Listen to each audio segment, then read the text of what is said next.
जय हरी शेतकरी मित्रांनो, 2 लाख रुपयांच्या कर्जमाफीची घोषणा झालेली आहे.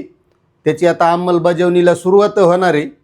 मात्र यामध्ये हे 2 लाख रुपये नेमके कोणत्या शेतकऱ्यांना माफ होणार आहेत हे आपल्याला थोडक्यात बघायचं आहे.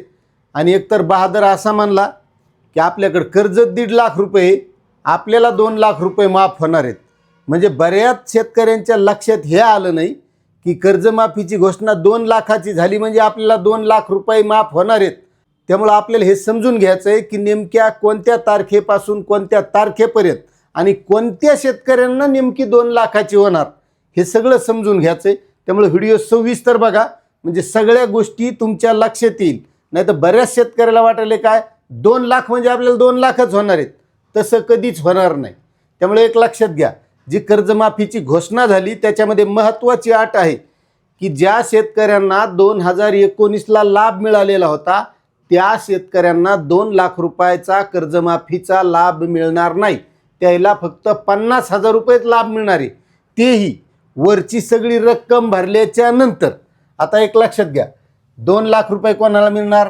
ज्या शेतकऱ्यांनी 1/4/2019 च्या नंतर 31/3/2025 पर्यंत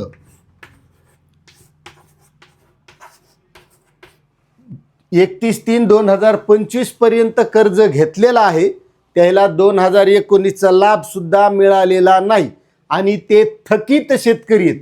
आता त्यानं कर्ज जे घेतलं असेल ते, समजा कोणी 1 लाख घेतलंय, कोणी 2 घेतले, कोणी 3 घेतले. आता जे घेतलं असेल ते, तर यामध्ये त्या शेतकऱ्यांना 1 लाखाचं ज्यानं कर्ज घेतलंय त्याला जेवढं घेतलंय मुद्दल आणि व्याज मिळून फक्त 2 लाख रुपयापर्यंतच कर्जमाफी मिळणार आहे.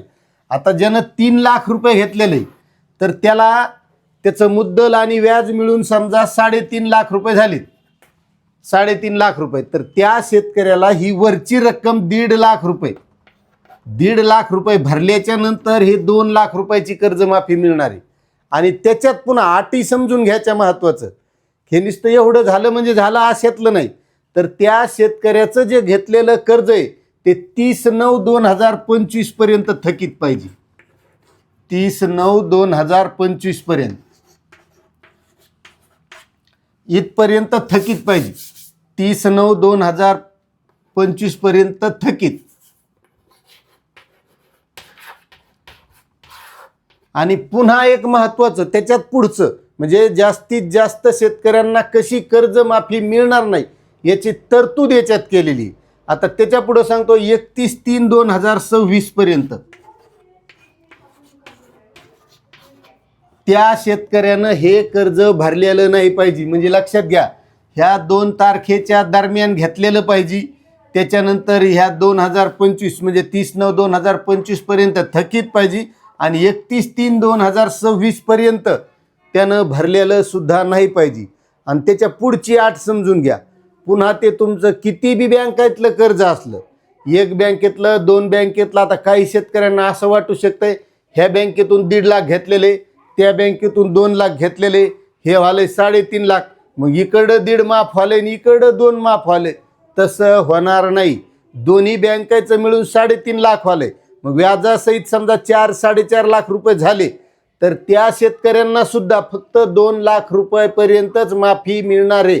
आणि महत्त्वाचं की ज्याचं 1 लाख हे 50,000 आहे का, त्याला जेवढी रक्कम आहे ती मुद्दल रक्कम आणि व्याजासहित 2 लाखाच्या आतच फक्त हे माफ होणार आहे, हे लक्षात घ्या. आता यामध्ये पुन्हा महत्त्वाची गोष्ट, त्याला जर 2019चा लाभ मिळालेला असेल तर 50,000 रुपयेच मिळणार आहे. मग हे जे घेतलेलं कर्ज या 2 तारखेच्या दरम्यान त्याच्यात तुम्ही पुनर्गठन केलेलं असन, फेर पुनर्गठन केलेलं असन, तरीही माफी मिळणार आहे. तेवढा मुद्दा बरा आहे, म्हणजे चांगला आहे. ही अशी 2 लाख रुपयापर्यंतची कर्जमाफी मिळणार आहे. त्यामुळं काही शेतकऱ्यांना वाटू शकतं आपल्याकडे लाख रुपयेच आहेत आणि आपल्याला 2 लाखाचा लाभ होईल, तर तसं होणार नाही. ते शासन लय हुशार आहे, डोकेबाज माणूस आहे फडणवीस साहेब, आणि त्यानं बरोबर शेतकऱ्याचा कार्यक्रम ठोकलेला आहे.